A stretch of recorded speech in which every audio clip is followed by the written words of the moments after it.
ใน9 เดือนผ่านมาห้องการโยธาธิการและขนส่งเมืองสีโคตะบองได้สุมใส่หลายเวียกงานที่สำคัญโดยเฉพาะก็แมนการจัดตั้งนำพาปรับปรุงพื้นฐานโครงสร้างการแก้ไขปัญหาน้ำท่วมอังคังการแก้ไขหานคาดเถิบเงิบป้ายโฆษณาและสิ่งปลูกสร้างต่างๆท่านคำล่าอ่างมาซาหัวหน้าห้องการโยธาธิการและขนส่งเมืองสีโคตะบองได้ประกอบคำเห็นในหัวข้อ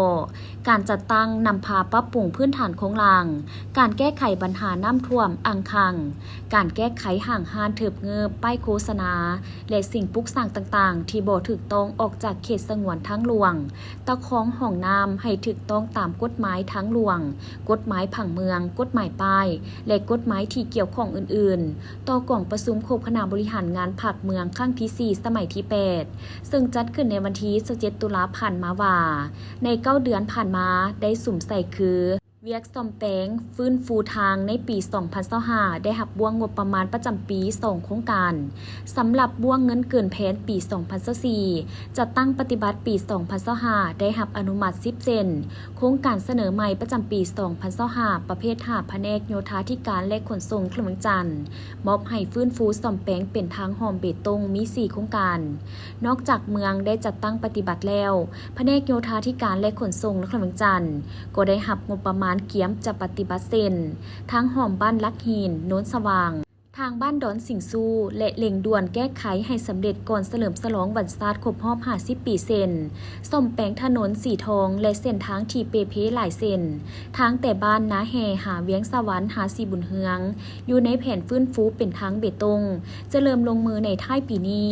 การแก้ไขปัญหาน้ำท่วมอังคังพวกเขาได้ขึ้นแผนและได้หับอนุมัติอนามัยหลวงห้องระบายน้ำธรรมชาติห้องน้ำแคมทางอย่างต่อเนื่อง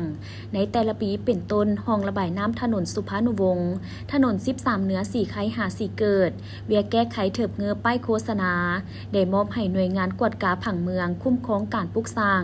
โดยสมทบกับห้องการอุตสาหกรรมและการค้าและบ้านลงติดตามกวดกาการปลูกสร้างโดยเฉพาะการต่อเถิบเงือบไข่เครื่องอยู่ตามแคมถนนเป็นปกติในแต่ละวันผ่านการจัดตั้งปฏิบัติสามารถขึ้นบัญชีและแนะนำให้ดัดแปลงยกย้ายออกจากเขตสงวนทางใน9ถนนใหญ่และยังมี 1,523 เถิบเงิบที่ยังแก้ไขบ่ทันได้ตามคาดหมายส่วนการคุ้มครองป้ายโฆษณาปี 2025 ได้ออกอนุญาต 272 ป้ายในนำติดตั้งใหม่ 99 ป้ายสืบต่อ 173 ป้ายในระยะผ่านมาการติดตั้งป้ายโฆษณาเห็นว่า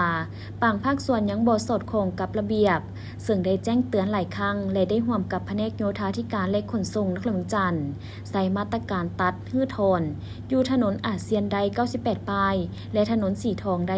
333 ป้าย